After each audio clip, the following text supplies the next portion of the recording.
Seu meu amado, bem-vindo de volta à nossa escola bíblica semanal, falando dos conflitos e dos paralelos. E hoje nós vamos falar de um tema que vai auxiliar em muito o nosso entendimento dos personagens da Bíblia, mais especificamente do Novo Testamento, que nós estamos vendo. Então hoje nós vamos falar sobre os grupos políticos ideológicos que existiam na época de Jesus Cristo. Então, pega a sua Bíblia, pega seu caderno de estudos, ora ao Senhor, vem conosco. Vamos para mais um Conflitos e Paralelos. Os grupos políticos ideológicos, os grupos que alguns chamam de seitas, que existiam na época de Jesus, podem ser listados da seguinte maneira.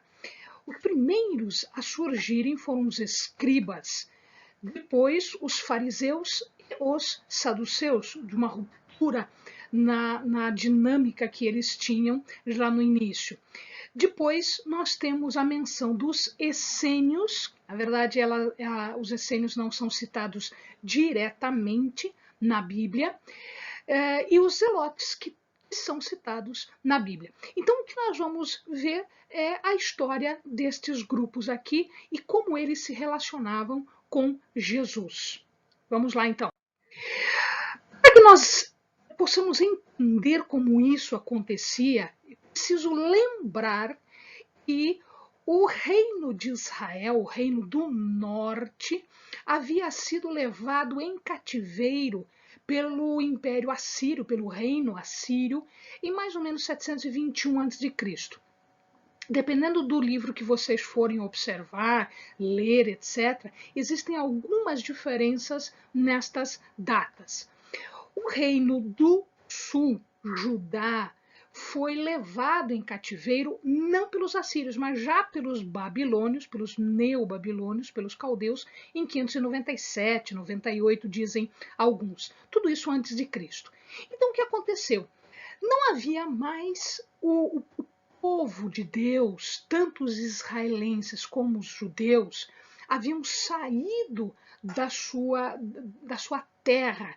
Eles perderam não só a sua identidade política, porque agora eles eram cativos junto com muitos outros povos, mas eles também perderam o templo, que foi destruído, e lá onde eles estavam não havia templo, e se não houvesse templo, por óbvio, não havia sacrifícios, e por óbvio, não havendo sacrifícios, os sacerdotes não tinham função, porque a função dos sacerdotes eram os sacrifícios. E por óbvio, também eles perderam a terra, porque a terra havia sido conquistada, ora pelos assírios, e agora estava nas mãos pelos babilônios. Os amados lembram da história que depois dos babilônios caldeus ocorreu a dominação de um outro império, Medo-Persa, que também se chamou Babilônio, tá? E que dominou toda essa região. E depois disso, Alexandre o Grande, o grego, dominou tudo isso, então passou para a mão dos gregos, e depois deles aconteceu o domínio do Império Romano. Então houve uma sucessão de impérios nesses 300, 400, 500 anos, né, desde o domínio do povo do reino de Israel pelos assírios, até lá a época de Jesus. Então, quando Jesus nasce, já eram os romanos. Muito bem, neste tempo, e antes disso, muito antes disso, existiam os chamados escribas. Então lembrem-se do seguinte: o povo estava no cativeiro, o povo estava dominado, não havia templo, não haviam sacrifícios, eles estavam fora da sua terra, e aí o que acontece? Eles se deram conta de que eles estavam perdidos, que não existia mais essa identidade. Então o que eles fizeram? Eles foram atrás da lei, dos escritos. E os escritos eram poucos, os escritos eram praticamente nenhum. Se os livros são caros hoje, imagina naquela época em que não existiam esses livros. Existiam alguns escritos que apenas as pessoas mais ricas possuíam. A Torá, ou seja, os escritos da lei, ou a lei, eram escritos em rolos, que a gente vai ver daqui a pouquinho, e eles eram muitíssimo caros, muitíssimo caros. Quem poderia ter isso? Então, aí aparece a figura, né? Aparecem os escribas com uma ideia com uma ideia de solucionar este problema. Mas os escribas não são pessoas que surgiram na Babilônia. Eles não surgem na Babilônia, eles são anteriores a isso. A função de um escriba era de redigir as normas de um determinado país, de uma determinada nação ou reino, era de fazer as contas, de colocar em ordem as contas deste país, era de secretariar, de escrever documentos, copiar documentos, arquivar documentos em grandes estruturas que tinham esta função. Não era bem uma biblioteca, era um arquivo propriamente dito de tudo que o rei havia feito, o imperador havia feito, os governantes haviam feito. Então, eles registravam estas coisas todas. Eles surgem, dizem alguns historiadores, que a partir de 1500, 1000 anos antes de Cristo, eles já existiam. Aqui o amado pode observar, numa parede eles fizeram um desenho, um pictograma, né? Tá desenhado, inclusive está pintado, um escriba, ele está sentado no chão. Esta era a forma correta de fazer as cópias. Eles sentavam no chão, eles tinham uma estrutura um pouquinho mais rígida e uma caneta feita de cana ou de pena de ave grande, ou uma caneta feita de cana. Né? E aí eles faziam as cópias. Aqui nós vemos um, e aqui nós temos uma imagem de um, né? Aqui ele está desenhado em alto relevo numa parede, e aqui foi feito uma estátua de um escriba. Ele sentava desse jeito aqui, ou assim, dessa forma, no chão. Aqui nós estamos vendo um hebreu fazendo isso. Se o amado observar, ele também está no chão, ele também está sentado, não é uma escrivaninha, e ele está utilizando, então aqui tem a tinta, né? Um recipiente com tinta, a cana, que eles cortavam de forma a poder formar uma ponta que pudesse distribuir a tinta nas letras determinadas. Então, desde esta época, os escribas já existiam. Nos tempos de Davi, nos tempos de Salomão, o amado vai ver em muitas passagens bíblicas que está dito ali o cronista ou o escriba. Então, antes ele chamava cronista, porque ele escrevia as crônicas. Os escribas, então, já existiam desde a época de Davi, da época de Salomão, na época de Saul, provavelmente já existia, apesar de não estar dito isso na Bíblia. A função dos escribas, a partir do momento em que eu já tenha monarquia, em que eu já tenha um reino constituído, era de copiar a Torá. E eles faziam isso de uma forma muito interessante. Na verdade, eles decoravam as passagens. Então, havia uma métrica, havia um número de letras e de palavras que eles decoravam. Então, eles tinham que decorar isso e depois eles faziam a cópia. Né? Por quê? Para evitar que alguma coisa fosse copiada de forma errada. Isso evitou, Eleni, que as coisas fossem copiadas de forma errada? Não, porque nós, assim como eles, somos pessoas e eventualmente alguma coisa eles copiavam errado. As letras tinham letras muito parecidas no hebreu, né? No hebraico existem letras muito parecidas e às vezes eles faziam alguns erros. Mas de qualquer forma, eles decoravam a passagem antes de copiar. Ora, o que aconteceu no exílio? Eu não tenho a Torá escrita, eu não tenho a lei escrita, mas eu tenho pessoas que foram exiladas, foram em cativeiro e que haviam decorado a Torá. Portanto, elas tinham de memória a Torá inteira, porque a vida inteira eles fizeram isso. Eles decoravam e transcreviam, decoravam e transcreviam.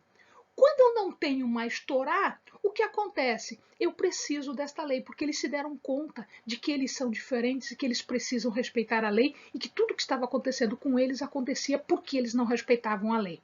Então eles se achegavam àqueles escribas, àqueles escritores, àqueles cronistas, àqueles que copiavam a Torá, porque eles tinham memorizado a Torá. E aí eles iam lá e diziam, conte para nós. E ele fazia o quê? Ele recitava a Torá. O problema é o seguinte, quando você tinha escrito a Torá, você fazia isso numa linguagem que era o hebreu.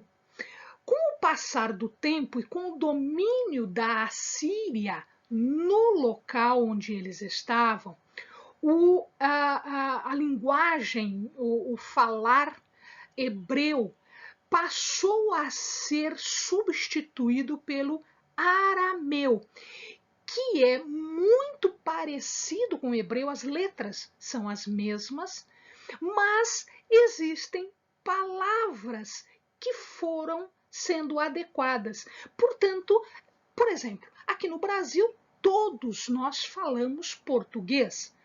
Mas você já viu como é às vezes complicado falar com um gaúcho, com um mineiro, com um nordestino, porque às vezes eles têm palavras diferentes, eles têm frases diferentes, expressões diferentes. Todos nós falamos o português. E nós falamos português porque a regra é falar português. O problema é que, quando o arameu foi desenvolvido, o arameu começou a se distanciar um pouquinho do hebreu. Então, quando os escribas, desta forma, recitavam a Torá, eles recitavam em hebraico, que era a língua na qual eles escreviam. E as pessoas que ouviam, às vezes não entendiam alguma palavra, às vezes não entendiam alguma expressão, porque a linguagem já era modificada, era o arameu. Então, o que eles pediam para os escribas? Você recita, você explica o que está recitando. Por quê? Porque às vezes eu não entendo o que você está falando. Então, estes escribas se tornam rabinos. O que é um rabino? É um mestre. Ele é um mestre da lei, ou seja, ele entende da lei, ele sabe o que está escrito na lei. Então, lá na Babilônia, exilados, com saudade de casa, com saudade da sua cultura, com saudade do seu povo, com saudade da sua terra, querendo voltar para Deus, o que eles falam? Fulano, você é um escriba, você conhece a Torá. Recite, não é ler, porque eles não tinham, recite a Torá e explique para mim. Então eles passaram a ser professores, eles passaram a ser mestres, porque eles explicavam a passagem para o povo que não entendia. Onde eles faziam isso, Eleni? Na casa das pessoas. Então hoje eu vou à sua casa e tem lá um escriba, eu convido um escriba, o escriba vai, ele vai recitar, ele vai explicar. Ora, à medida em que isso começa a se desenvolver, ora na casa de um, ora na casa do outro, começa a ficar inconveniente na casa, começa a ficar um espaço pequeno, começa a ficar inconveniente. Então, eu vou buscar lugares específicos para isso. Então, estes escribas, estes mestres, eles começam a se desenvolver no tempo da Babilônia. O que acontece com os escribas? Então deixa de lado só um pouquinho o lugar onde eles vão fazer isso e vamos explicar até o final a questão dos escribas, que aí a gente fecha esse assunto. Esses mestres da lei, quando o povo volta para Jerusalém para reconstruir o templo, estes também voltam, porque eles dominam, eles detêm todo o conhecimento da lei, da Torá. Então eles voltam também. E eles se estabelecem como pessoas altamente qualificadas, como pessoas de bastante consideração. O povo considerava estas pessoas muito, considerava muito, porque eles tinham conhecimento da Torá e eles tinham conhecimento da lei e explicavam isto para o povo. Então, o que acontece? No tempo de Jesus, viveram os dois últimos escribas ou mestres da lei, os grandes. Foi Léo, ele viveu no reinado de Herodes o Grande, tá? Então, antes de Cristo, e ele era nascido na Babilônia. Ele saiu da Babilônia e foi para Jerusalém. Dizem que ele tinha uma outra função, como todos os escribas tinham, duas funções. Ele fazia o seu trabalho durante o dia e ele estudava a lei durante a noite e explicava a lei em alguns períodos que ele não estava trabalhando. Então haviam sapateiros, haviam construtores, haviam profissões diferentes de pessoas que eram escribas. E dizem que esse Léo era uma pessoa muito pobre na Babilônia e ele foi para Jerusalém. Lá com a duras penas, ele estudou a lei nos seus horários vagos, né? Em vez de dormir, descansar e fazer lazer, ele ia estudar a lei e ele acabou então se tornando um dos grandes mestres da lei, tanto é que se fala dele até hoje. Ele estabelece uma academia, ele estabelece um local onde ele podia explicar o ofício dele de ser escriba, de ser mestre da lei, para discípulos. E ficou conhecida, essa academia ficou conhecida como Casa de Léo. Então ele estabelece uma academia, como se fosse um colégio, como se fosse uma faculdade, a chamada Casa de Léo. Esta Casa de Léo, nós temos notícias de sucessores até o ano 500 depois de Cristo, ou seja, daqueles que seguiam os ensinamentos que foram dados por Iléu. Os ensinamentos de Iléu, se nós olharmos, se a gente for ver, você pode ver isso na internet, você busca isso, existem muitas das regras de Iléu, dos ensinamentos de Iléu. Se você comparar com os ensinamentos de Jesus, eles são muito próximos, muitíssimo semelhantes entre si. Né? Tanto é que depois, quando Jesus se debate, confronta os fariseus e os saduceus, muito do que ele falava não podia ser contestado. Por quê? Porque Léo falava algo muito semelhante, tinha uma ideia muito semelhante a esta. Eu não estou dizendo que Jesus copiou Iléu, eu não estou falando isso. Eu estou dizendo que o ensinamento de Iléu estava em conformidade com os preceitos divinos que Jesus veio não só ensinar, como viver. Então eu estou dizendo que o mais próximo era Iléu. Naquela época existia um outro escriba famoso que era Shammai. Eram sempre em dupla, são 8 duplas. Hilel e Shammai são as duas últimas duplas. Tá? Então, no tempo de Jesus, o que nós tínhamos era o fim desta dupla. Ele também viveu durante o reinado de Herodes o Grande, porque ele fazia dupla com Hilel, dupla no sentido de que haviam ensinamentos que eram muito semelhantes, mas ensinamentos que não eram semelhantes. Tanto é que o Shammai, que era o segundo da dupla, ele era menos tolerante, ele era menos gentil que Hilel. Ele não tinha muita paciência, dizem os escritos da história que ele não tinha muita paciência. E ele era extremamente rigoroso quanto à observância da lei. Hilel era um pouquinho mais flexível. Flexível não quer dizer que ele desrespeitava a lei. Flexível quer dizer que a interpretação dele levava em consideração as pessoas, e não o rigor da lei.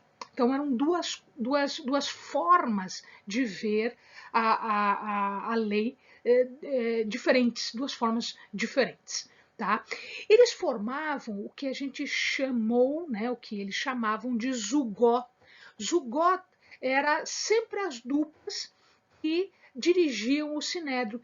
Tinha que ter sempre 2 ou mais. Então, nesta época, o último zugó, a última dupla do sinédrio era dirigida por Hilel e Shammai, os 2. Né? A gente já vai falar sobre o sinédrio, o que é este sinédrio. Muito bem.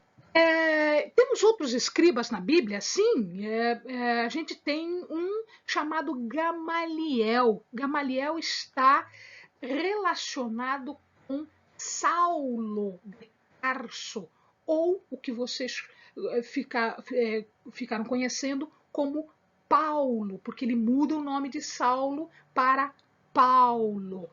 Então, Paulo estuda, ele diz que estudou aos pés de Gamaliel. Então, Gamaliel era um outro escriba, ele tinha também uma academia, ele tinha uma escola também, e ele olha aqui, ó, neto de Hilel.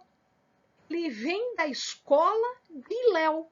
Então, ele segue o mesmo raciocínio de Hilel, que era parecido com o de Jesus e que é o raciocínio de Paulo, porque Paulo estudou com Gamaliel, que era neto de Hilel. Ele morre em 50 depois de Cristo, ele não chega a ver o templo destruído.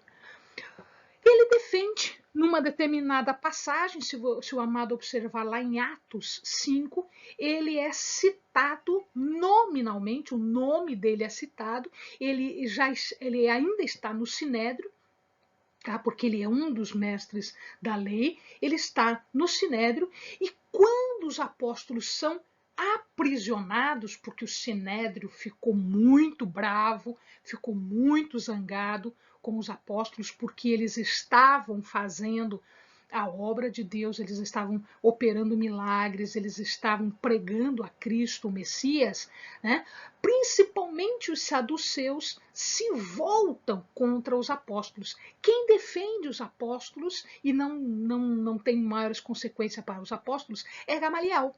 Então Gamaliel aparece aqui como o mestre de Paulo e como um dos defensores dentro do Sinédrio, como um dos defensores dos discípulos de Jesus, exatamente porque o ensino dos dois era muito semelhante, então ele não podia ir contra o ensino que ele mesmo propagava, ele mesmo fazia.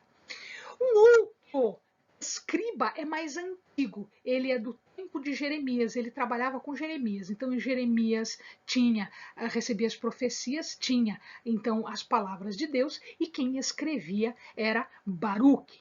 E um outro que vocês também conhecem, que é o meio termo aqui, era Esdras. Então, Esdras veio da Babilônia, ele era funcionário do governo lá, todos os escribas eram funcionários do governo, ele fazia as suas funções lá e ele volta do exílio para a reconstrução de Jerusalém e do templo. Ele era sacerdote e era também escriba. Então, podia ser sacerdote e escriba, podia ser só escriba, podia ser só sacerdote, tá? No caso de Esdras, ele era os dois.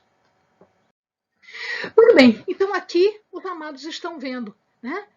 Numa imagem mais aproximada, esta era a caneta deles, era uma cana, era um pedaço de cana, tá? Que ele cortava de uma forma muito específica, fazia uma pontinha, que era para poder escrever.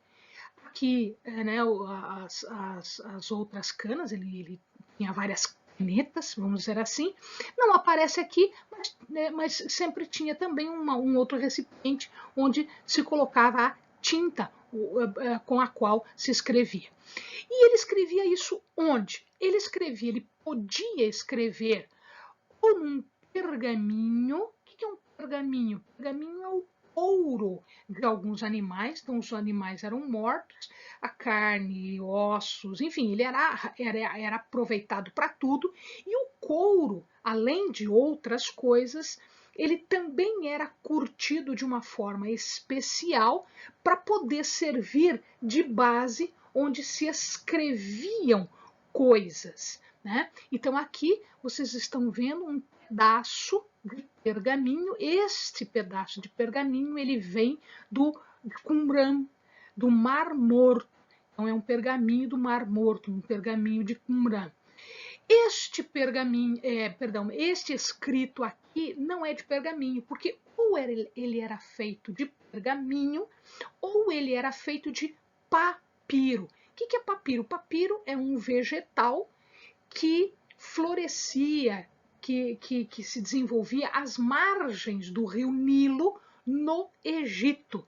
Então se pega este pergaminho, se quebra, se corta ele, faz uma papa de pergaminho com água, se mistura isso, se quebra bem, e isso fica uma papa. Então se estende essa papa e se espreme para tirar a água, secar, e ele fica, então, ele forma uma folha. Daí vem a expressão papel, é do papiro, né? Então, este aqui era uma outra maneira de se escrever. Podia se escrever em outros lugares? Sim, em plaquinhas de barro. Em plaquinhas de barro, que era mais barato, né? O pergaminho era muitíssimo caro, o papiro era muitíssimo caro, então às vezes se escrevia em placas de barro, fazia uma placa de barro e se escrevia na plaquinha de barro, deixava secar ao sol e aquilo ficava uma placa escrita com o que se queria escrever. Muito bem, eu estava falando do local, lembram lá que eu pedi para vocês esperarem um pouquinho? Muito bem, então vamos lá. No passar do tempo, as pessoas começaram a achar inconveniente se reunirem ou na casa de um, na casa de outro. Às vezes atrapalhava, às vezes era pequeno, às vezes não dava certo na casa de um no outro. Então o que eles resolveram? Eles resolveram que eles tinham que adquirir, eles juntaram dinheiro e compravam um local. Neste local, as pessoas se sentavam juntas e juntas ouviam o escriba falar e o escriba explicar. Então, estes locais passaram a se chamar sinagogas, que quer dizer sentar-se junto. Então, aqui nós temos um esquema de uma sinagoga. A sinagoga era muito simples, extremamente simples. Ela era constituída de uma área onde as pessoas se reuniam. As pessoas, os homens principalmente. Para que se montasse uma sinagoga eram necessários pelo menos 10 homens.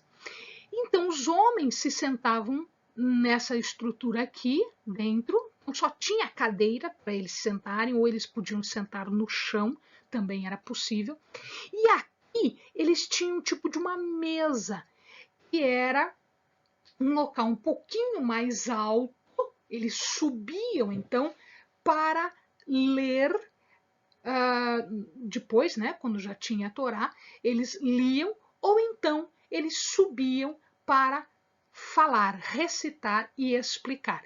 Então, esses lugares aqui era uma plataforma um pouquinho mais alta, o bimar, onde o rabino, né, o rabino recitava e explicava a lei. Tinha sempre o menorá,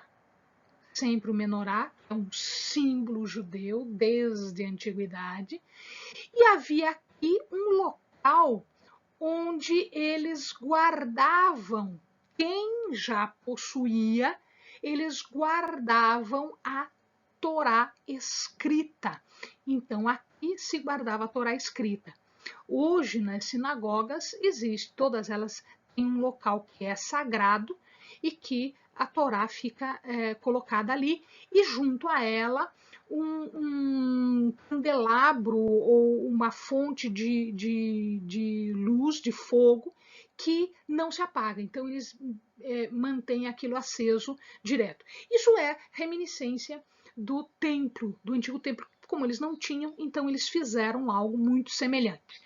Aqui em cima podiam ficar as mulheres, as crianças, então aqueles que não eram homens adultos ficavam aqui embaixo, então eles podiam ouvir também, eles ficavam aqui em cima. Essa estrutura básica de uma sinagoga, que foi desenvolvida, que foi criada, foi a maneira que eles tiveram de reviver a lei e de aprender isso na Babilônia. Quando eles voltaram, o que acontece? Ora, Ciro permite que eles voltem.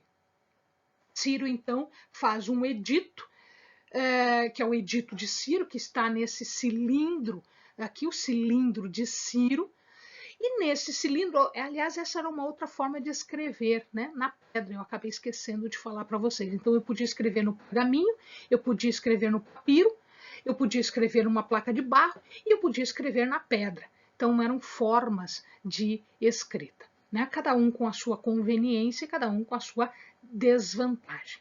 Então Ciro permite a volta dos judeus.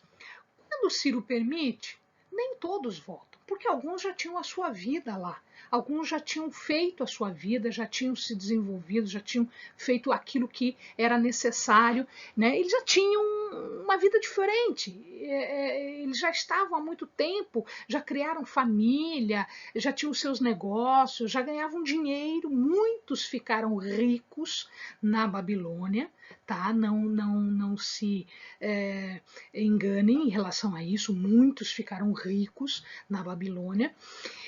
Então poucos regressam. Quem regressa? Os que não tinham essa vida formada lá e os que tinham chamado, aqueles que eram movidos por Deus para voltar. Então muitos que tinham vida, como Esdras, Neemias, alguns profetas, eles já tinham vida lá, mas eles acabavam voltando porque Deus os chamava para voltar, porque tinham um ministério em Jerusalém. E eles trazem, quando eles vêm, eles trazem com eles não só os rabinos, os escribas, com esta função diferente, mas também as sinagogas. Então, ao lado do templo, eu tenho também as sinagogas. O templo em Jerusalém, que vai ser reconstruído, então existe a reconstrução do templo, e também as sinagogas e os rabinos. Só que eles agora começam a pensar o seguinte: bom, a gente vai voltar para a nossa terra, a gente tem de volta a nossa terra. A gente vai ter de volta o nosso templo, a gente vai poder voltar aos sacrifícios e a gente vai ter essa identidade. Nós não podemos perder isso. Então o que acontece? Esdras, Neemias, os profetas todos daquela época, eles então elaboram uma estratégia. Esta estratégia envolve pureza religiosa, pureza étnica e pureza cultural, porque foi exatamente por conta disso que eles foram cativos, que eles foram destruídos, que muitos morreram, que eles perderam a terra e que eles passaram pelo que passaram no exílio. Então eles dizem, não dá para continuar desse jeito, nós vamos ter que agora recomeçar, mas nós vamos ter que fazer diferente. Nós aprendemos a nossa lição.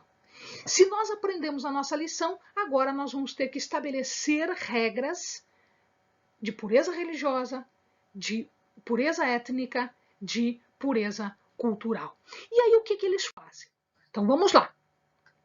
A primeira coisa que eles fazem é eles estabelecerem, já existia um modelo da sinagoga com pelo menos 10 homens. Então eles estabeleceram agora um parlamento, uma assembleia que eles chamavam de a grande sinagoga. Então era uma sinagoga que representasse o povo todo, não só aquela comunidade, não só aquela cidade, mas que representasse todo o povo de Israel, o povo judeu. Então eles escolheram 10 representantes de cada uma das 12 tribos. Então os que voltaram, a gente não tem aqui certeza de quais eram as tribos que mais voltaram, etc. e tal. Então eles fizeram o seguinte, não, o nosso povo é constituído de 12 tribos. Essa é a nossa herança.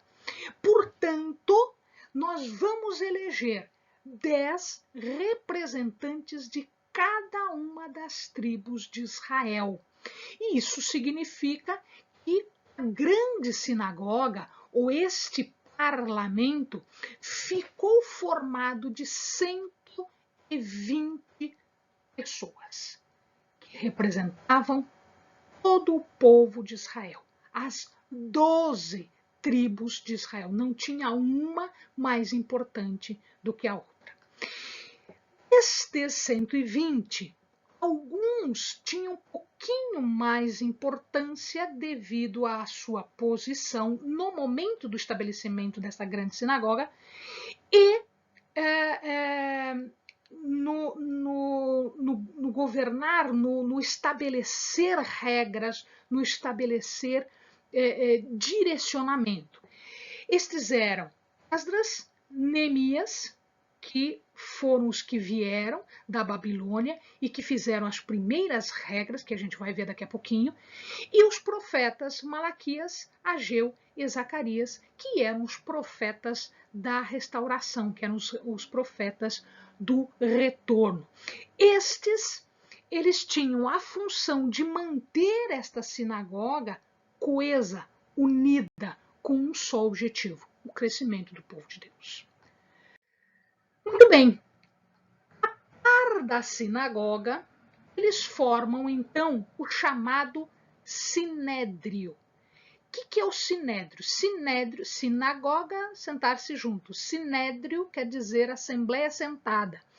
Então o que acontece aqui é que era um espaço, um local, Sanedrim, que significa aqui um tribunal.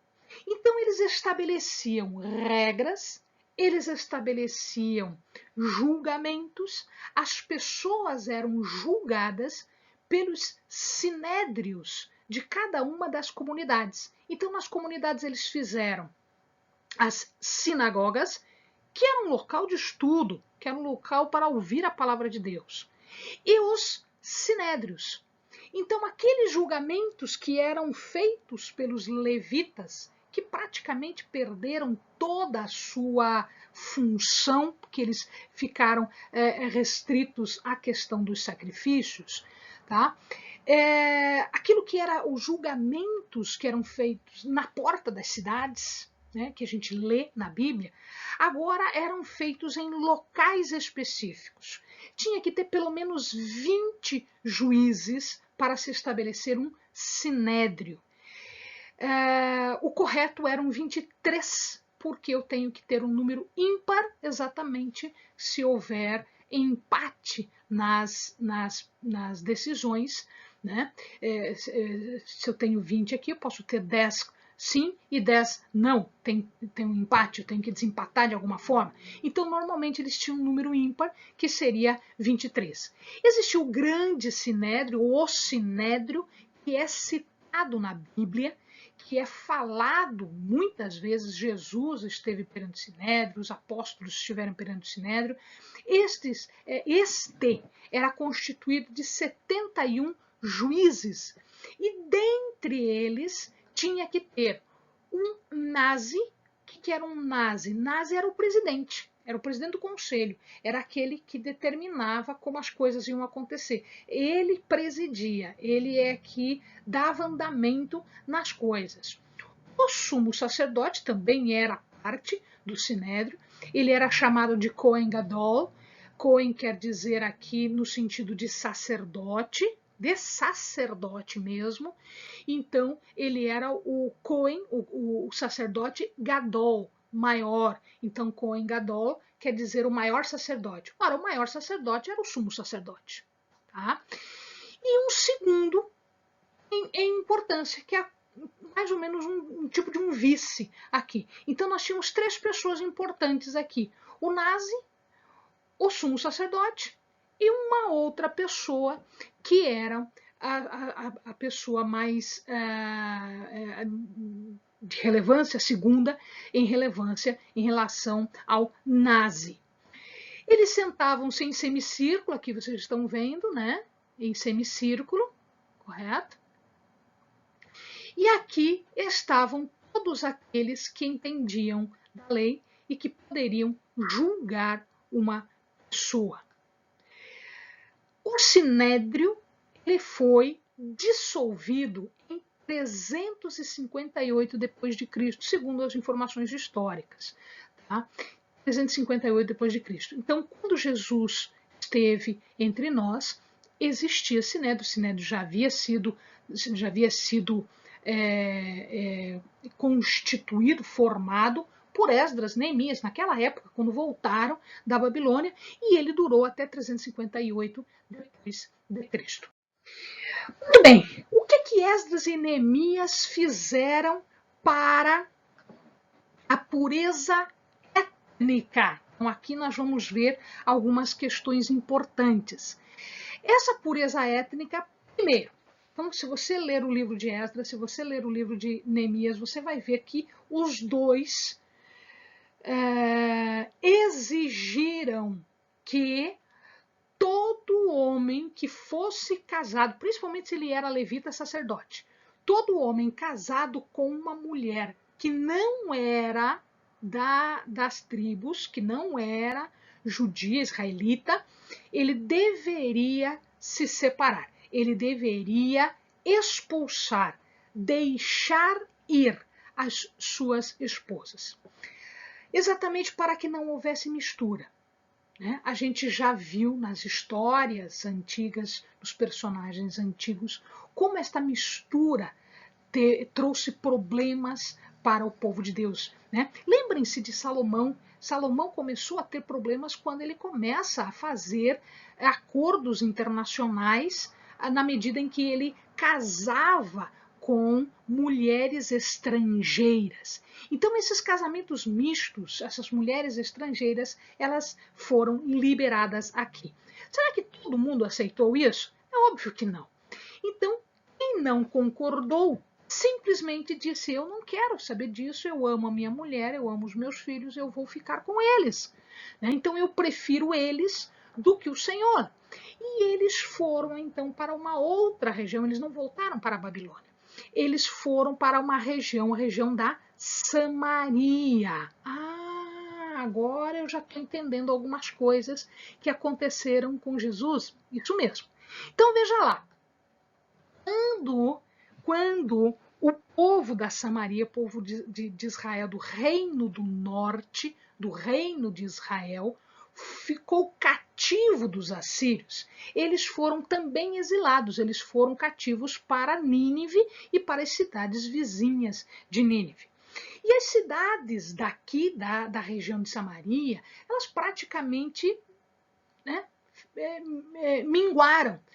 Então, o que é que eles fizeram? Eles trouxeram outros povos para habitar a região da Samaria. Então veio gente da Babilônia, veio gente de Cuta, veio gente de Ava, veio gente de Ramade, veio gente de Sefarvaim, ou seja, vieram pagãos, vieram estrangeiros habitar um local que era um local terra do reino de Israel. Com o passar do tempo, o que acontece aqui? O Ciro deixa o povo voltar para Jerusalém e reconstruir Jerusalém e o templo. Quando isso acontece, os samaritanos, que eram uma mistura dos israelitas que ficaram, mais esses povos pagãos que vieram na época do domínio assírio, quiseram ajudar Esdras, Neemias, Zorobabel, Josué, para reedificar o templo. E eles disseram, não, vocês não podem fazer isso. Por que eles não podem? Porque, veja, ele não está acabando de expulsar as mulheres que não são da linhagem? Sim. Então, como é que agora eu vou permitir que esta mistura de povos, porque já estava misturado, israelitas mais pagãos, venham trabalhar no templo que é sagrado? Eu não quero, não permito. E este pessoal não ficou satisfeito. Eles ficaram, na verdade, eles ficaram bem zangados. Eles ficaram irritados com isso, porque eles se consideravam judeus, eles se consideravam povo de Deus. Mas eles eram mistura. E então, Esdras e Neemias não permitiram que isso acontecesse. Não, havia essa mistura e eles não permitiram que pessoas que eram de uma descendência mista viesse trabalhar num local sagrado, que é o local de Deus, o templo de Deus, que, aliás, só os levitas podiam trabalhar. Então eu não posso permitir. E eles já ficaram zangados com isso. Ora, quando se expulsam as esposas, muitos não expulsam as esposas, muitos vão embora. E eles vão embora para onde? Eles vão embora para a região da Samaria. E então eles constituem lá um novo assentamento para eles. Ou seja, quando eles saem da Babilônia, eles não vão para Jerusalém, eles tentam ir e aí eles vão para a região de Samaria. E lá, como não foi permitido fazer o templo, auxiliar fazer o templo em Jerusalém, o que eles fazem? Eles fazem o templo no Monte Gerizim, na região da Samaria. E eles dão uma explicação, porque o Monte Gerizim era muito mais abençoado, era muito mais propício, era o local determinado por Deus para a construção do templo. Como é que é essa história? Então veja lá, a gente já vai ver isso daqui. Esta separação de pureza, ela permanece até os tempos de Jesus. Por isso que vocês entendem agora quando a parábola do bom samaritano, né, que Jesus fala, a comparação entre os fariseus, os saduceus e os samaritanos, quando eles ficam boquiabertos ao ver Jesus conversar com uma samaritana.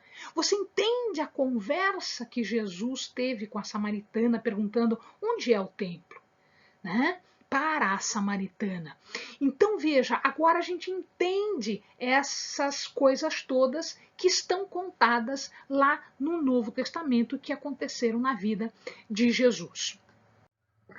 Por que no Monte Gerizim? Fácil de explicar sob o ponto de vista dos samaritanos, dos habitantes da região de Samaria. Eles dizem o seguinte, que na lei, na Torá, Moisés recebe orientações de Deus para se colocar diante do Monte Gerizim e do Monte Ebal. Isso está em Deuteronômio 11. Lá no Deuteronômio 11, 29, ele diz o seguinte, que sobre o Monte Ebal ele vai determinar maldições. E sobre o Monte Gerizim, ele vai determinar bênçãos. Né? Então, veja aqui, ó. Vamos ver o mapinha para a gente entender o raciocínio dos samaritanos. Então, eu tenho aqui um Monte Gerizim, esse aqui, um Monte Ebal, que é esse aqui. São essas florzinhas avermelhadas. Se você olhar, no meio está a cidade de Siquém. Está aqui ela, aqui, ó. Siquém, que é como se escreve, né, na linguagem hebraica. Então, Siquém está aqui. Aqui, no português, Siquém. Aqui, quando Jesus fala com a samaritana. Tá vendo? É aqui, é nesse lugar aqui. Então, veja lá. Olha ali o que tem. Aqui, ó, este ponto aqui é Siló. O que é importante de Siló? Siló foi onde o tabernáculo foi montado. Então, na época dos juízes, o tabernáculo, quando eles entraram na terra de Canaã, na terra prometida, eles montaram o tabernáculo na cidade de Siló. O tabernáculo estava montado ali. Samuel cresceu aos pés da arca, no tabernáculo, ele dormia ali, ele cresceu ali. E o chamado dele, veja lá na história, a gente fala sobre Samuel, a gente fala sobre isso. O chamado dele foi em Siló, e Samuel era alguém super considerado pelo povo de Deus, porque foi o último dos juízes, ele foi um profeta, na verdade, ele foi uma pessoa que ungiu Saul e Davi como reis. Então, ele era uma pessoa muitíssimo considerada. Então, se vocês observarem, esse local era um local sagrado para eles. Porque aqui no Monte Gerizim haviam sido ditas as bênçãos por parte de Deus. E ao lado, Siló havia sido edificado o tabernáculo, que passou do deserto e depois foi edificado ali. Então, o que acontece aqui para nós, amados, é o seguinte: este local era um local entendido como um local sagrado. Então, aqui no cume, no alto do Monte Gerizim, eles edificaram um templo. O templo que eles adoravam. Então, esta história aqui, em que nós temos um conflito entre os da região da Samaria e o restante do povo que voltou. Tá? Existem mais detalhes, a gente não tem tempo para falar sobre isso agora, mas é importante isso que nós vimos até aqui. Frente, será que existiram outras coisas? Sim, eles também determinaram regras de pureza religiosa. Que são essas regras de pureza religiosa? São todas as regras que faziam um cerco, faziam uma barreira, faziam um ponto de proteção da Torá, da lei, exatamente para que não se caísse de novo em pecado e que se tivessem as mesmas consequências como o cativeiro. Então, nada sai, nada entra. Eu não vou abrir mão de nada que esteja escrito na Torá, mas também eu não vou admitir que nada entre na lei e que seja espúrio, que seja ilícito, que seja ruim, que seja mal. Como aqui nós temos uma explicação por conta dessa pureza religiosa, de não deixar que nada me atrapalhe, é que Saulo vai, com base nisso, nesse fundamento, é que Saulo persegue os discípulos de Jesus.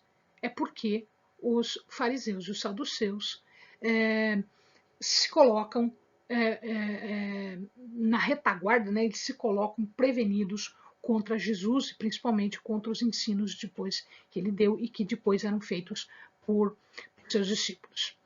A sinagoga é o local agora onde eu mantenho o cerco. Por quê? Porque eu vou fazer algumas exigências para o povo que mantenha a fidelidade religiosa. Por isso que a sinagoga era um ponto central e a exigência disso. Os rabinos, que eram aqueles escribas que vieram, eles são o ponto principal, é o ponto-chave de toda essa pureza religiosa. E, portanto, agora eles começam a emitir regras, a falar regras, então são regras orais, não a Torá, mas regras orais que protegiam a Torá por quase 200 anos. Então, desde que eles voltaram até cento e pouquinho, como a gente vai ver, eles começaram a emitir regras. E estas regras eram as regras que estavam vigentes na época de Jesus. Surge aqui, portanto, o judaísmo, que é constituído da Torá e de algumas regras que foram emitidas por estas pessoas, por esses rabinos. Quais são essas regras? Então vamos dar uma olhadinha. Primeiro, eles dizem assim, que a oração sincera tem o mesmo valor que o sacrifício.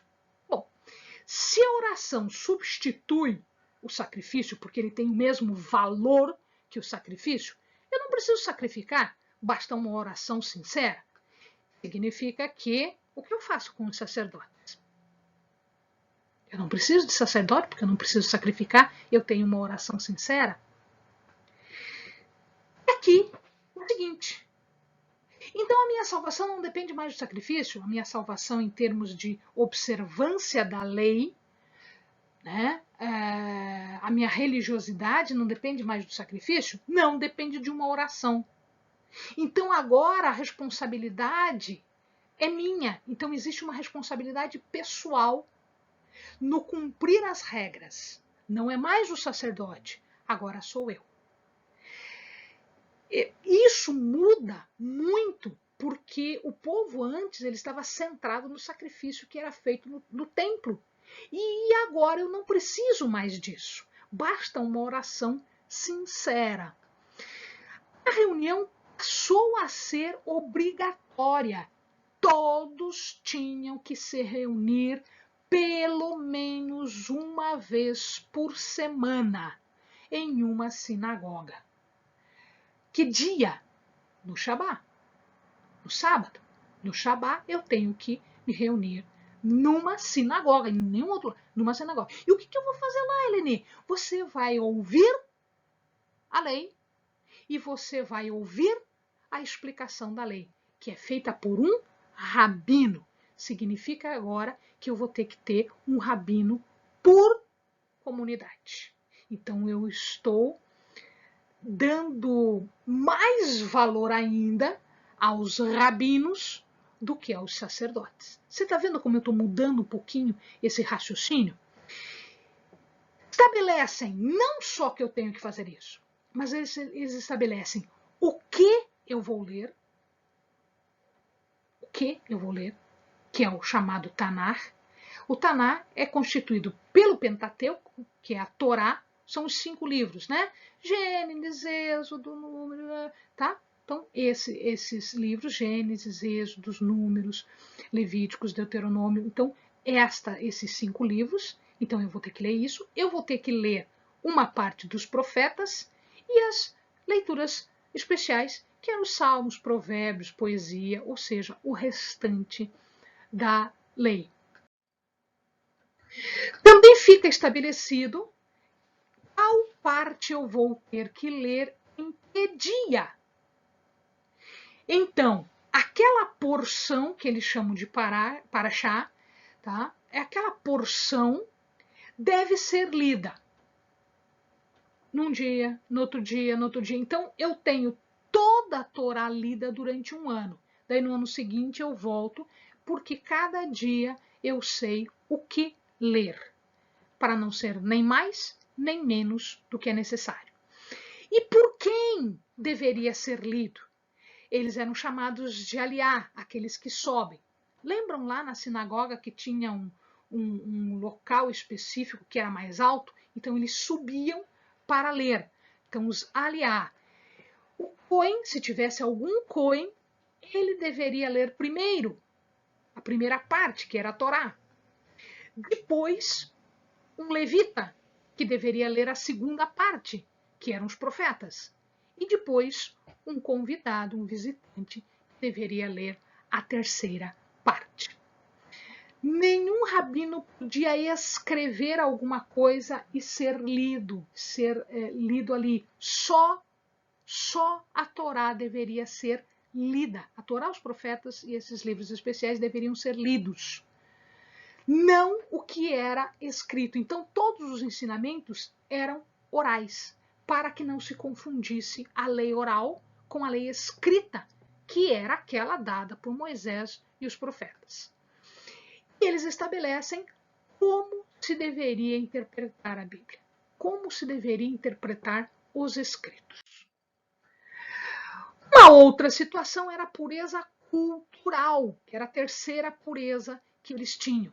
Nesse sentido, eles estabeleceram, então, que eles deveriam evitar qualquer contato com culturas estrangeiras. Eles deveriam evitar as culturas estrangeiras. Então, eles não queriam que houvesse contaminação daquilo que vinha dos outros povos, e especialmente o paganismo, que às vezes vinha sob a forma de cultura, de lazer. Então, cria-se aqui uma aversão, cria-se aqui uma prevenção contra os gregos, a cultura grega, que era totalmente diferente da cultura hebraica. Então, eles eram contra isso, com o que eles chamavam de helenismo. Elon quer dizer Grécia. Então, eles eram contra o helenismo e eles eram contrários também à cultura romana. Eram duas culturas que eles não aceitavam. Nesse ponto, aparecem alguns personagens, como os macabeus, que se insurgem contra o helenismo, contra a cultura grega, principalmente de Antíoco, e vão provocar guerras contra esta cultura. E depois, mais tarde, os zelotes, que vão fazer a mesma coisa, agora contra os romanos, porque logo depois dos gregos, os romanos dominam aquela região e estabelecem a sua cultura, o seu modo de vida. Ninguém podia falar alguma coisa se não houvesse outra pessoa que fosse contrária àquela ideia. Então, eu não posso ensinar algo novo onde não houvesse discussão sobre o caso. O que estava estabelecido, estava estabelecido. Por isso que um pouquinho mais para frente a gente vai ver, e a gente já falou do Hillel e do Shammai, existiam sempre dois escribas, dois mestres da lei, que eram os principais nas sinagogas. Muito bem, cada rabino tinha agora a sua própria academia, a gente já falou, Hillel tinha dele, Shammai tinha dele, a gente falou sobre isso. E era necessário ter sempre dois rabinos na grande assembleia, que eram os dois posicionamentos para que um não dominasse, né, e fizesse o tipo de uma ditadura no local. E isso foi dissolvido em 235 depois de Cristo. A grande assembleia foi dissolvida em 235, depois de tudo que foi ensinado, depois de tudo que foi visto, então não havia mais necessidade desta sistemática. Com 8 pares, que são os Zugô, que a gente falou agora há pouco, e Hillel e Shammai foram os dois últimos. Tá? Muito bem, então vamos agora A gente falou dos escribas e já preparou para falar dos outros grupos. Quando Antíoco IV faz um decreto dizendo que eles têm que sacrificar porco, suíno no templo e eles têm que colocar a imagem do imperador no templo, o povo, um grupo, ele se insurge porque é um paganismo, porque é um helenismo que eles não aceitam. Então surgem os macabeus. Macabeu quer dizer martelo, porque eles tinham uma forma de agir interessante. Eles faziam guerrilhas. Então eles iam, faziam a guerra, matavam e fugiam. Então é como se fossem as batidas de um martelo. Então ele ficou conhecido como Macabeu, como martelo. Era o jeito dele fazer. Eram as guerrilhas. Hoje a gente chama de guerrilha. Isso. Tá? E eles tanto fizeram que em 142 eles conseguiram estabelecer um governo próprio. Então os gregos permitiram que eles estivessem governando ali, sem interferir com as questões culturais e religiosas do povo. O ambiente ainda era dominado, né? O lugar, a área toda, geograficamente, ela era dominada pela Grécia. Mas o que acontece é que a parte cultural e a parte religiosa ficou sob a incumbência dos macabeus, que depois passaram a se chamar Hasmodianos. A gente já viu isso no período interbíblico, eu já expliquei isso aos amados. Isso aconteceu até o ano 63 a.C. O que aconteceu nesta época que eles deixaram de serem independentes, autodeterminantes? João Hircano, que era descendente desses Hasmodianos, desses macabeus, ele cumulava, assim como os seus antecessores, ele cumulava duas funções: a função de rei, de governante civil, e de sumo sacerdote. Então, nas suas mãos tinha esses dois poderes. E um rabino chegou para o João Hircano e disse: olha, você não tem condições morais e éticas de ser um sumo sacerdote. Você não está pronto para isso, preparado para isso. Exige-se uma ética, uma moral maior, e você não tem esta moral. Então fique só rei e vamos colocar uma pessoa pronta, preparada para ser um sumo sacerdote. João Hircano aceitou isso porque era um rabino que estava falando? Óbvio que não. O que ele fez? Ele mandou matar 3.000. Ah, você não concorda comigo? Então você e os 3.000 que estiverem com você são mortos. E aí, o que acontece? É agora que acontece a rachadura. A rachadura. De que jeito, Helene? Aqueles que concordavam com o rabino, que concordavam que tinham que se separar do João Hircano, porque o João Hircano não era uma pessoa correta, não era religiosamente, moralmente, eticamente uma pessoa a ser seguida, eles se separam, dando origem aos fariseus. E os que permanecem com João Hircano dão origem aos saduceus. Então eu tenho agora, dentre esses escribas que existiam, tá, na sinagoga, na grande sinagoga de Jerusalém, eu tenho uma ruptura. Alguns se consideram fariseus, defendendo uma coisa diferente, e outros continuam na cola do João Hircano, que são chamados saduceus. Muito bem.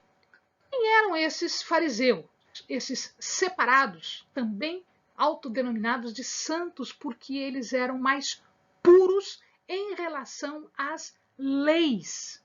Em relação às leis, porque eles não concordavam com João Hircano. Eram os puxim, da raiz parash, que quer dizer separado, puro. a gente traduz para fariseu. Fariseu eram aqueles que conservavam a lei. Eram aqueles que ensinavam o povo, eram aqueles escribas que conheciam a lei, que faziam correto em relação à lei e que ensinavam o povo. Eles eram a minoria no Sinédrio, que o Sinédrio era o tribunal, não sinagoga, Sinédrio, era o tribunal. No tribunal, no Sinédrio, eles eram a minoria. Então, eles em voto, eles sempre eram um voto vencido nos julgamentos. Muitos deles, talvez a maioria dos fariseus, eram escribas, porque exatamente eles conheciam a lei e foi exatamente porque eles conheciam a lei que eles se separavam do resto que aceitavam qualquer coisa. Eles aceitavam o que Antíoco queria, o que a Grécia queria, o que Roma queria. Eles não, estavam fora disso, eles queriam pureza religiosa, pureza étnica, pureza cultural. Então aqui nós temos uma sequência dos escribas em relação aos fariseus. Então muitos eram escribas. Eles não eram ricos. Eram aquelas pessoas que tinham uma vida simples, tinham uma vida sem casas enormes, sem posses. Ah, sim, óbvio que existiam aqueles fariseus que eram ricos. Por exemplo, Nicodemos era uma pessoa de dinheiro. Tá? Mas não eram todos que tinham dinheiro, que eram ricos. A maioria eram os pobres. Tá? Sua vida era simples, sem ostentação material. Eles acreditavam, além da Torá, eles acreditavam na lei oral, que eram aquelas regras que os escribas estavam criando já há 100 e poucos anos, 200 anos. Então eles acreditavam que existia tanto uma regra escrita, que era da Torá, assim como aquelas regras que eram dadas de forma oral. A tradição era tão importante quanto a Torá, então eles não viam que a Torá, que a regra escrita, era mais importante do que a regra oral. Eles achavam que era a mesma coisa. Na época de Jesus, vocês vão ver que eles invertem isso. Eles dizem que a regra oral é mais importante do que a regra escrita. E essa era a principal discussão com Jesus. Eles acreditavam numa recompensa pós-morte, que depois da morte nós iríamos viver ou o que era bom ou o que era ruim, de acordo com o que nós vivemos na nossa vida aqui.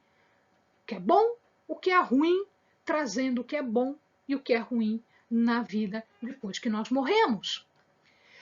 Eles acreditavam numa vida eterna. Eles acreditavam num Messias, numa pessoa que era o Messias, que era o enviado.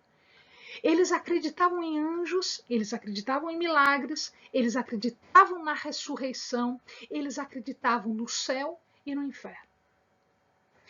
Então, quando a gente diz, Jesus era um fariseu, sim, Jesus era um fariseu, porque ele acreditava em tudo isso. Ele pregava tudo isso.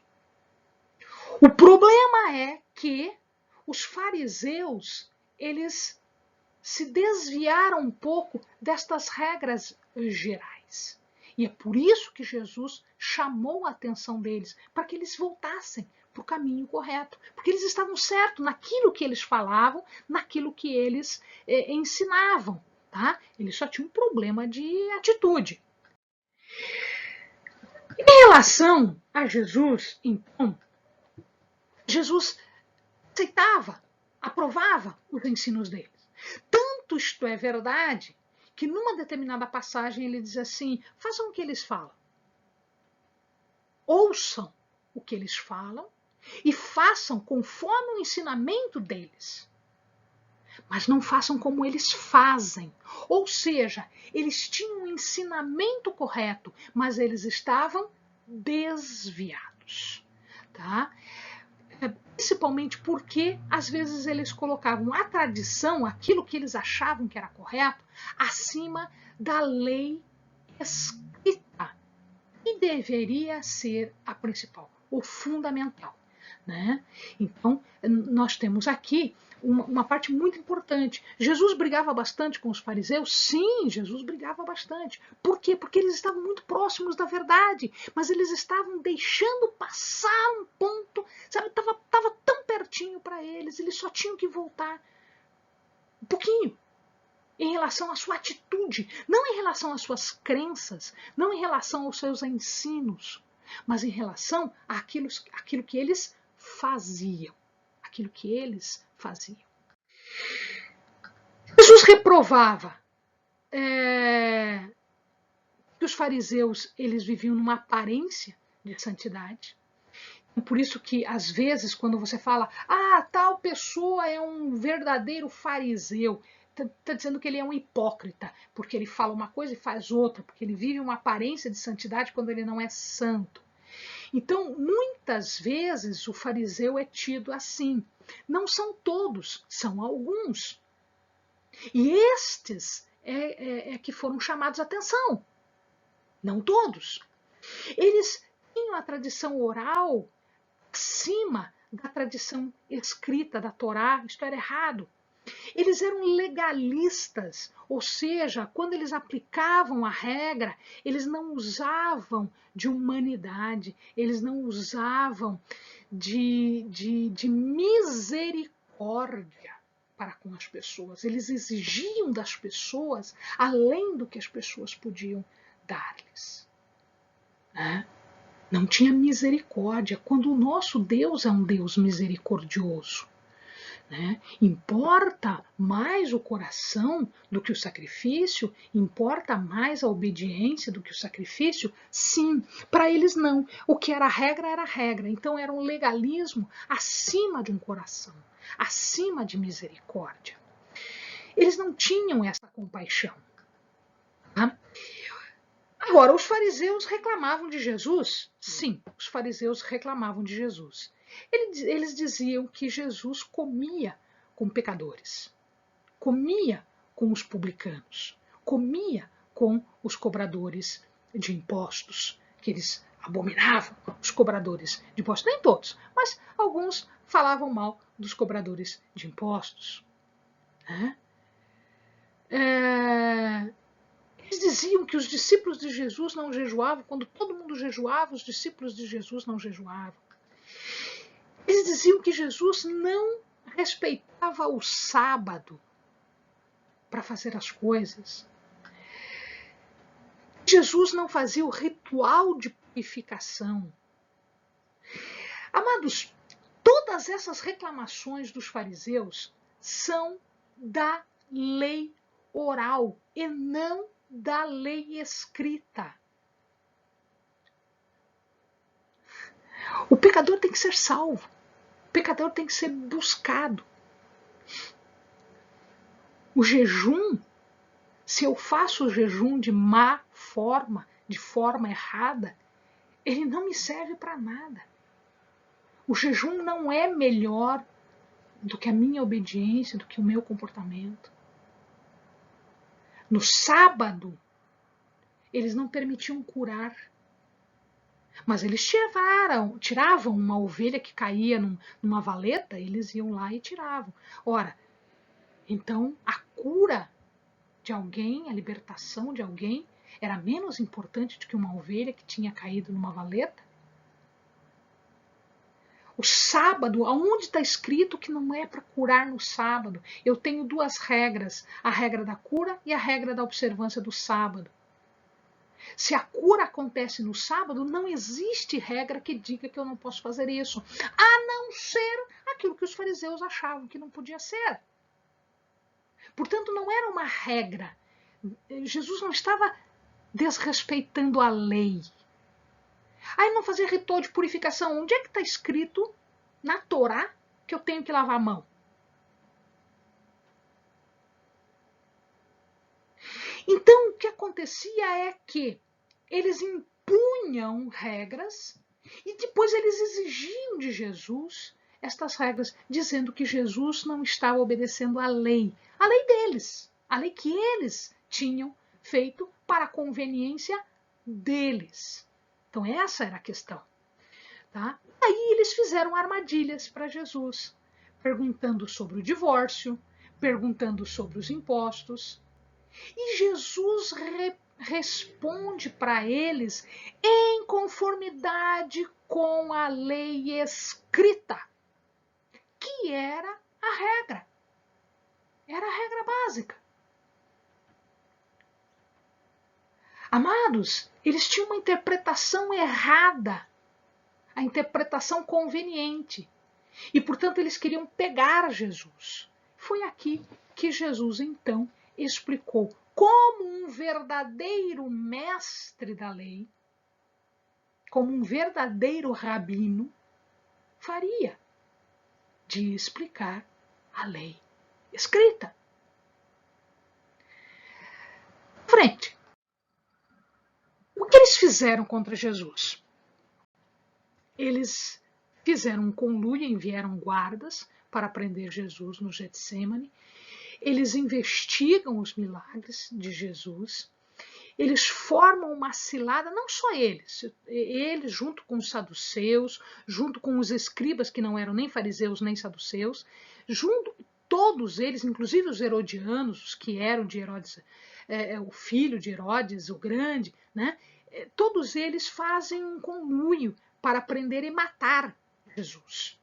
Tanto é que isto acontece. Graças a Deus, Jesus morre pelos nossos pecados e nós somos salvos exatamente porque ele paga um preço por nós.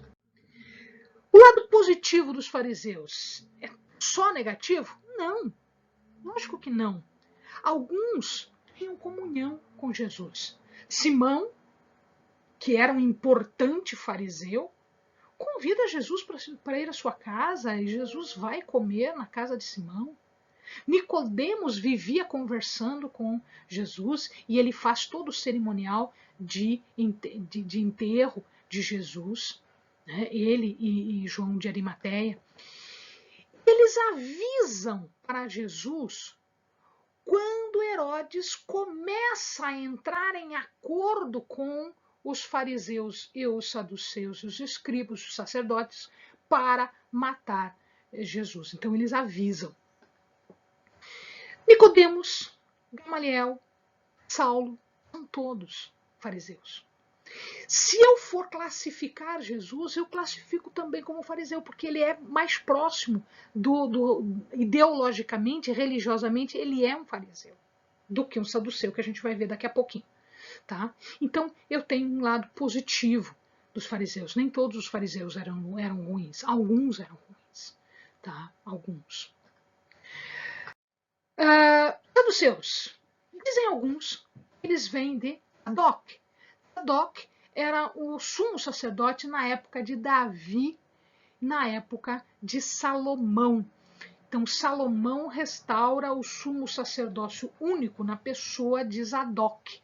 E dali para frente, todos eles são da linhagem de Zadok, porque ele reconstitui corretamente o sumo sacerdócio. Alguns dizem que não, que ele vem de um outro Zadok. Na época dos escribas, dos rabinos, foi proposta uma situação, uma colocação, uma frase que dizia que nós devemos servir, nós devemos fazer as coisas sem esperar recompensas. Então, parte deles dizem que a nossa atitude devia ser desvinculada de uma recompensa física, material, que seriam os fariseus, e parte deles dizem que não é assim não, que não há recompensa, não existe recompensa, ressurreição, pós-morte, isso não existe. Então eu não posso esperar uma coisa que não existe.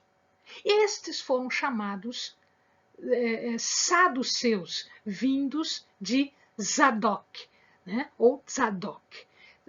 Na verdade, o raciocínio dos saduceus é muito próximo a isso que eu acabei de falar. Os saduceus, eles eram constituídos do alto escalão, ou seja, as pessoas mais ricas, mais poderosas da sociedade da época eram saduceus. Eles tinham casas, eles viviam de ostentação. Normalmente, porque eu estou falando que eles vinham de Zadok, normalmente o sumo sacerdote era um saduceu. Então ele se colocava na ideologia, na seita dos saduceus, porque ele era da linhagem do sumo sacerdote. Eles eram extremamente políticos, extremamente voltados àqueles conluios, àqueles conchavos, aquelas situações políticas todas. E eles formavam uma classe que era próxima a Roma. Na época de Jesus, Roma, e antes disso aos gregos, mas aqui mais especificamente a Roma, que é quando os saduceus se desenvolvem. Então eu tenho aqui pessoas que eram ligadas ao status, à posição. E eles se preocupavam em manter a posição. Por isso que quando Jesus vem falando de coisas, de reinos e de situações diferentes, eles dizem, opa, pera lá um pouquinho, Caifás fala isso, né? Opa, pera lá um pouquinho, olha aqui, vocês não estão entendendo. Vocês não estão entendendo. Se ele continuar falando essas coisas, se o povo começa a se rebelar, nós perdemos a nossa mordomia, nós perdemos o nosso status, a nossa posição. Então é melhor que Jesus morra, é melhor sacrificar a um do que a todos. Então o que eles não queriam é que Jesus provocasse uma mudança de raciocínio, de mentalidade, de comportamento. Né? Então o problema deles era mais de poder, de manter status, de manter riqueza, que era uma coisa que eles estavam tendo fantasticamente na época dos romanos. Eles tinham prestígio, eles tinham influência. O governo romano dava isso para eles. E, portanto, eles não queriam que ninguém incomodasse.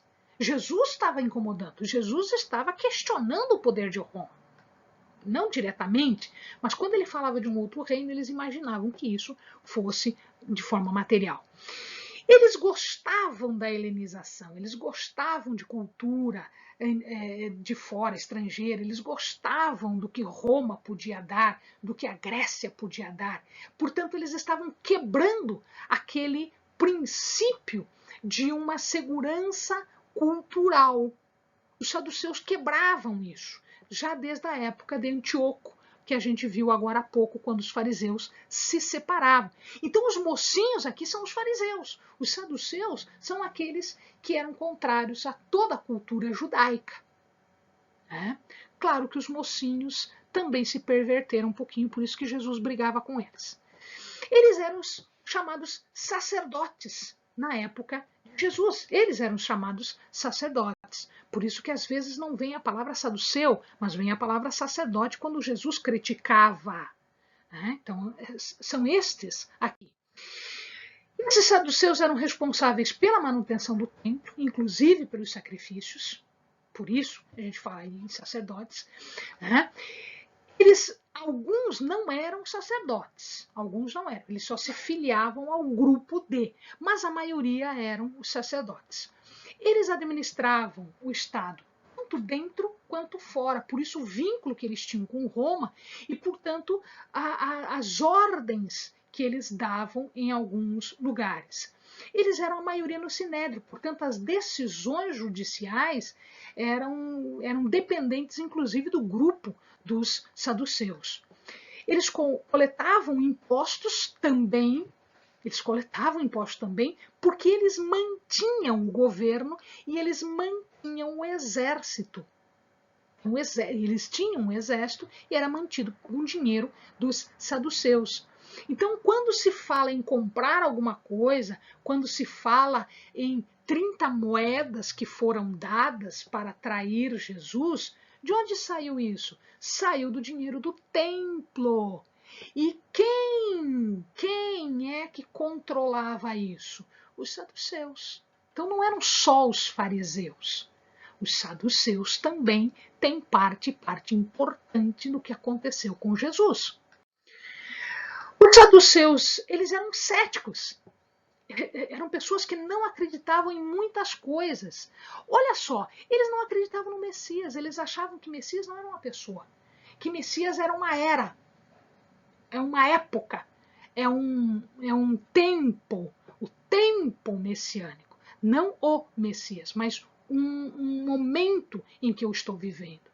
Eles não acreditavam na providência divina, eles achavam que Deus não ajudava os homens, que cada um se virava como podia e, portanto, se havia bem ou se havia mal, era só o homem. Deus não livrava as pessoas, Deus não tinha misericórdia para com as pessoas e não ajudava as pessoas. Eles não acreditavam nisso.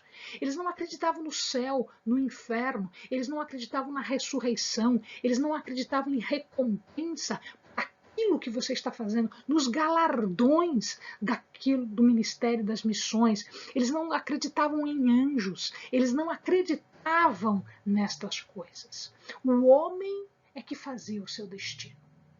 O homem tinha total e livre arbítrio e não era de forma nenhuma dependente de Deus. Saduceus, maioria sacerdotes. Sumo sacerdote desta crença. Então, imaginem aqui. Quando eu falo, portanto, que Jesus era fariseu, você está entendendo que ele não era saduceu. Ele não pregava isso. Ele pregava aquilo que os fariseus pregavam.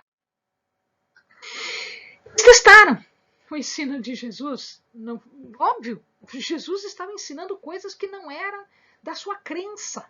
Muito mais a eles do que aos fariseus. Portanto, eles vinham e eles tentavam desmentir, desfazer-se da imagem de Jesus, inclusive com a história da mulher que é casada, não tem filhos, o marido morre, daí ele casa com o irmão, com outro irmão, com outro irmão, com outro irmão, e aí como é que fica, né? No paraíso. E aí Jesus explica para eles, gente, pelo amor de Deus, vocês são sacerdotes, vocês vivem, né, disso e não sabem o que está escrito na lei, vocês aceitam a Torá, mas não entendem a Torá, não entendem isso. Né? Quer dizer, eles eram muito piores do que os fariseus. Eles, junto com os fariseus, foram até João Batista questionar João Batista por que ele estava batizando. E João Batista diz para todo mundo, para fariseu, para saduceu, para sacerdote, vocês são uma raça de víbora. Vocês não prestam. Vocês não prestam. O que Jesus falava também, que era um povo que não dava para confiar. Eles foram pedir um sinal para Jesus. Ele e os fariseus foram pedir um sinal para Jesus. E Jesus disse, leia as Escrituras. Vocês não leem as Escrituras todo sábado? Leiam as Escrituras. Jesus fala do fermento deles. O fermento não é o fermento só dos fariseus. É o fermento dos saduceus e o fermento dos sacerdotes, que eram as doutrinas, eram os ensinamentos. Os ensinamentos dos saduceus eram totalmente contrários aos ensinamentos de Jesus. Totalmente contrários aos ensinamentos de Jesus, como nós vimos aqui. Aliás, eles nem acreditavam no Messias. Ele nem acreditava no Cristo, no Messias. Entre os discípulos, depois que Jesus morreu, lá em Atos, a gente vai ver que eles foram perseguidos. Por quê? Porque depois os apóstolos diziam que Jesus ressuscitou. Opa! Como assim ressuscitou? Não existe? Não existe ressurreição. Então, eles foram os maiores perseguidores. Mais do que os fariseus, os saduceus foram os maiores perseguidores dos discípulos. Exatamente por conta disso que eles pregavam. Então, eles foram presos muitas vezes. Pedro, João, os discípulos eram constantemente presos e constantemente eles faziam passar por questionamentos, interrogatórios. Né?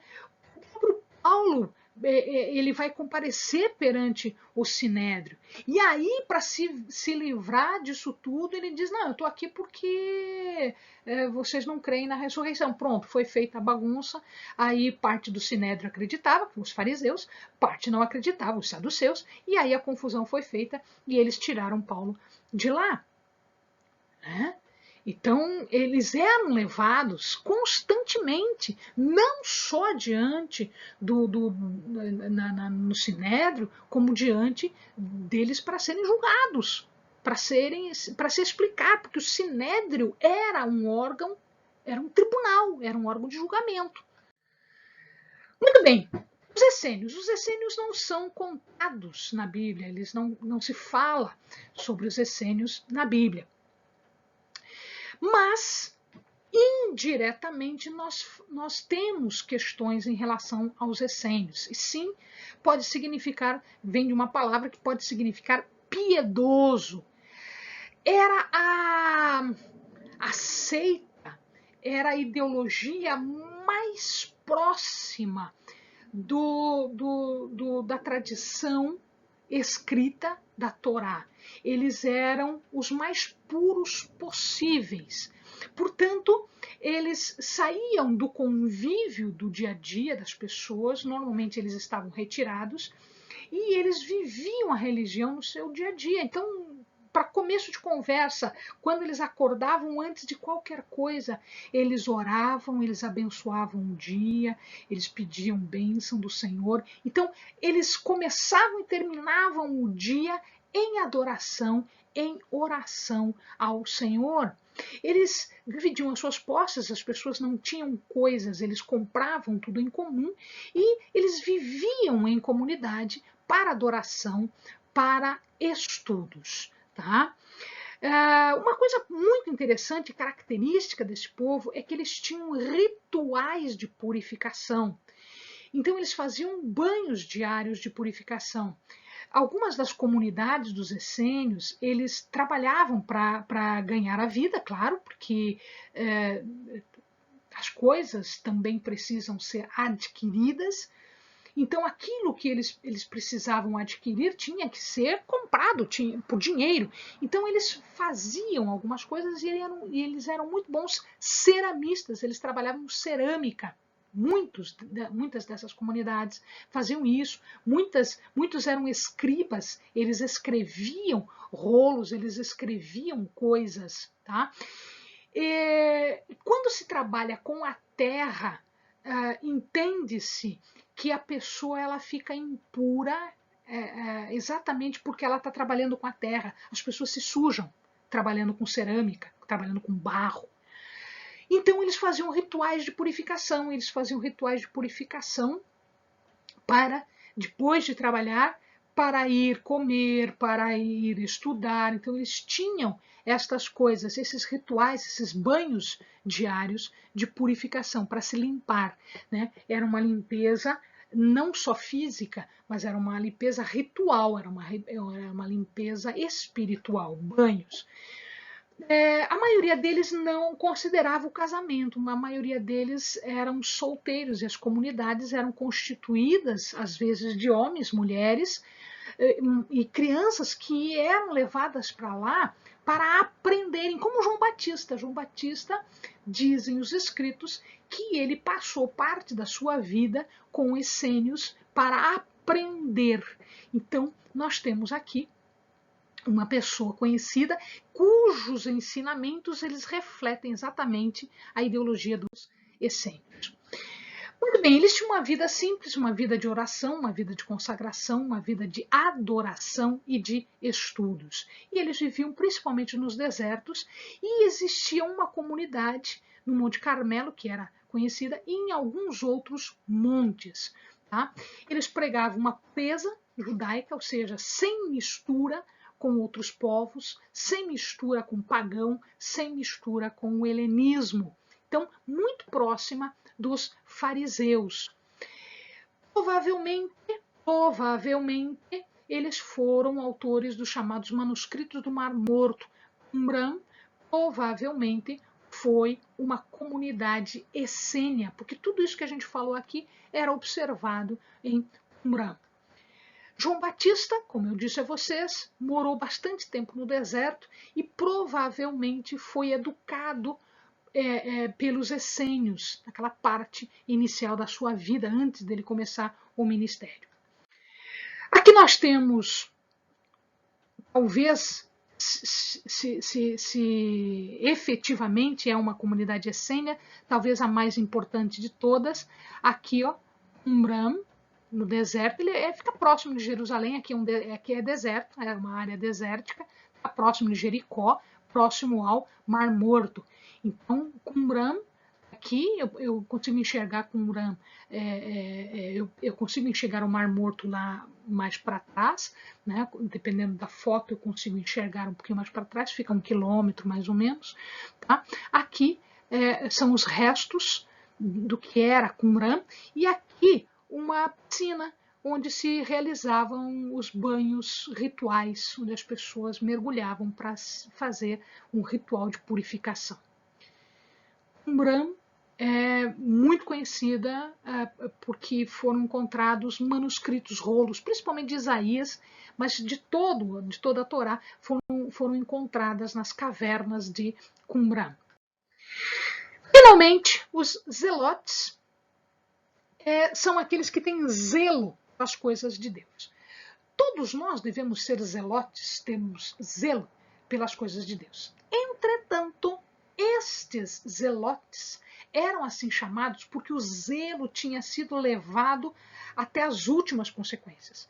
Eles chegavam à guerrilha, eles chegavam ao terrorismo, eles chegavam a matar pessoas pelo zelo que eles tinham de Deus, das coisas de Deus.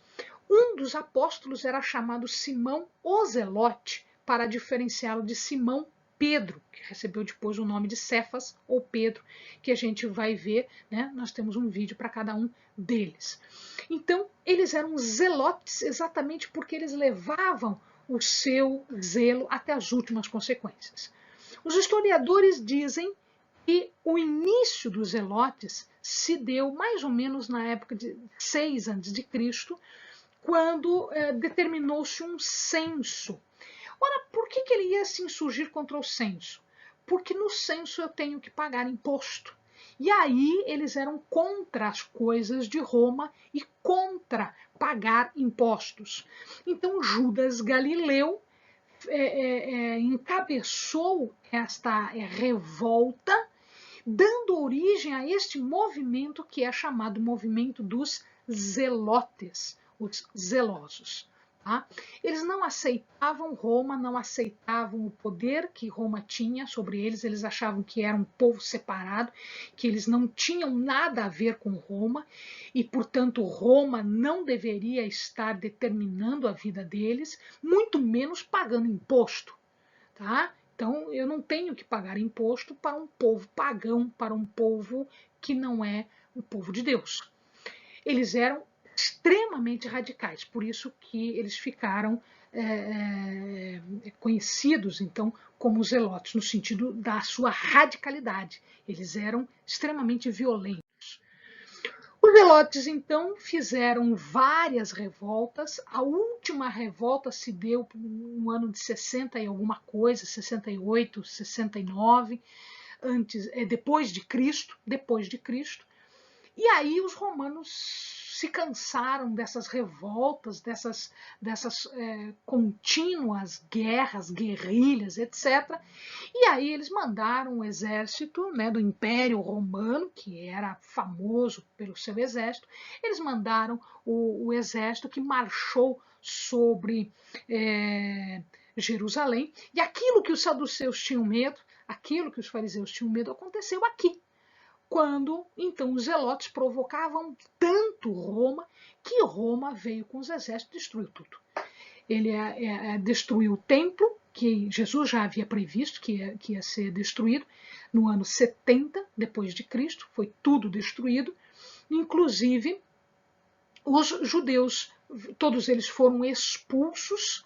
Então não existia mais nada. Se o templo foi destruído, não existiam mais sacerdotes, os saduceus desaparecem, os essênios desaparecem, os zelotes desaparecem, só ficam os escribas, só ficam os fariseus. Só esses continuam até a gente falou das academias que eu falei a vocês antes. Tá?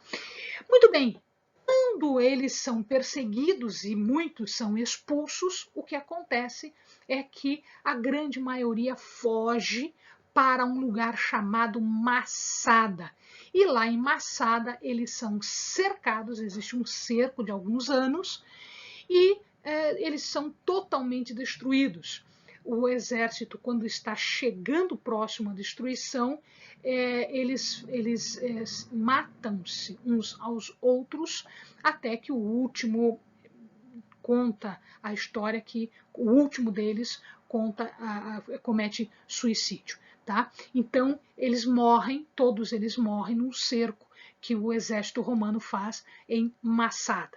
Para a gente fechar, então, aqui está Massada. Então, se a gente olhou aqui, ó, Qumran está aqui, Massada está aqui. Ó. Aqui está Massada.